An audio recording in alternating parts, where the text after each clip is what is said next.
दोस्तों आज हम देखेंगे नरेशन यानी कि कथन के बारे में। कथन को हम स्टेटमेंट भी कहते हैं। कहते हैं। नरेशन शब्द की उत्पत्ति नैरेट शब्द से हुई है। नैरेट शब्द से हुई है जिसका अर्थ टू से यानी कि कहना होता है, अर्थात किसी व्यक्ति के कहे हुए बात को कथन या फिर नरेशन कहते हैं। किसी भी व्यक्ति के कहे हुए बात को हम लोग कथन कहेंगे या फिर नरेशन कहेंगे। अब देखेंगे हम नरेशन के भाग यानी कि काइंड्स ऑफ नरेशन। तो काइंड्स ऑफ नरेशन दो प्रकार के होते हैं, जैसा कि आपने पहले भी पढ़ा होगा और आपको पता भी होगा। नरेशन दो प्रकार के होते हैं, पहला है डायरेक्ट नरेशन और दूसरा है इनडायरेक्ट नरेशन। डायरेक्ट नरेशन को कहेंगे हम प्रत्यक्ष कथन और इनडायरेक्ट नरेशन को हम कहेंगे अप्रत्यक्ष कथन। तो सबसे पहले हम देखते हैं डायरेक्ट नरेशन। डायरेक्ट नरेशन क्या है? वक्ता के शब्दों को बिना किसी परिवर्तन के कह देना। वक्ता के शब्दों को बिना किसी परिवर्तन के कह देना, इस तरीके को हम लोग कहेंगे डायरेक्ट नरेशन। जैसे एग्जांपल कर रहा है Monu says comma double inverted comma में कर रहा है यू आर अ स्टूडेंट और full stop double inverted comma close.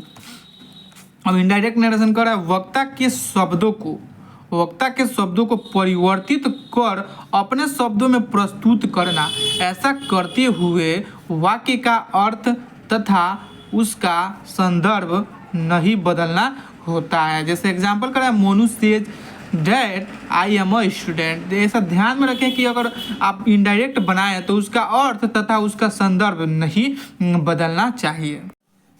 अब एक नोट का पॉइंट है उसको डिस्कस करते करा इन्वर्टेड कोमा के अंदर का जो भाग होता है उसे हम लोग रिपोर्टेड स्पीच कहते हैं। यानी कि जो इन्वर्टेड कामा के अंदर का भाग होगा उसे हम लोग रिपोर्टेड स्पीच कहते हैं। और दूसरा कह रहा है इन्वर्टेड कोमा के बाहर वाक्य है उसे रिपोर्टिंग पार्ट तथा उसमें प्रयुक्त क्रिया को रिपोर्टिंग वर्ब कहते हैं। तीसरा कह रहा है मुख्य तौर पर परिवर्तन रिपोर्टेड स्पीच वाले भाग में ही किया जाता है। यानी कि जो भी परिवर्तन होता है वो किस में होता है? रिपोर्टेड स्पीच में। था ये एक एग्जांपल के माध्यम से समझते हैं। कह रहा है Raju said to me comma double inverted comma कह रहा है I was going to school. ठीक, तो ये वाला पूरा भाग है ये क्या है? रिपोर्टिंग पार्ट है। और इधर वाला भाग क्या है? रिपोर्टेड स्पीच है। और इसमें क्रिया क्या, जो क्रिया ये प्रयुक्त हुई है इसको हम क्या कहेंगे? रिपोर्टिंग वर्ब कहेंगे।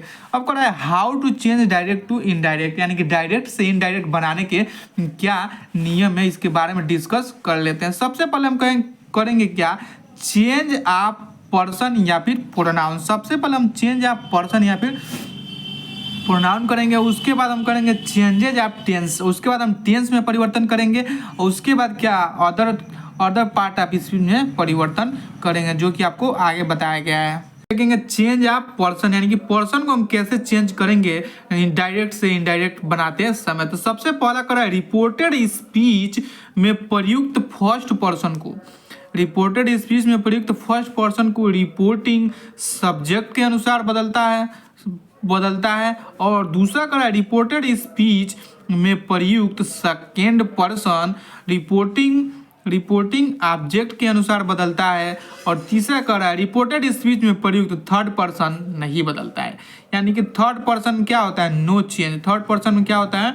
No change. थर्ड पर्सन में नो चेंज यानी थर्ड पर्सन में कोई परिवर्तन नहीं किया जाता है। एक छोटा सा ट्रिक है subject object no change.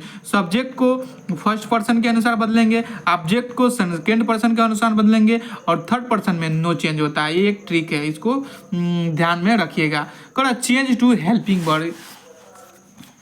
Change of helping verb auxiliary verb. Is are am को वाज में बदल देंगे, विल को वुड में बदल देंगे, सेल को शुड में बदल देंगे, हैज हैव को हैड में बदल देंगे, वाज वियर को हैड बीन में बदल देंगे और कैन को कुड में बदल देंगे, मे को माइट में बदल देंगे, कुड शुड को नो चेंज, वुड माइट को भी नो चेंज और must ought to need use to को भी नो चेंज। अब करा यदि रिपोर्टिंग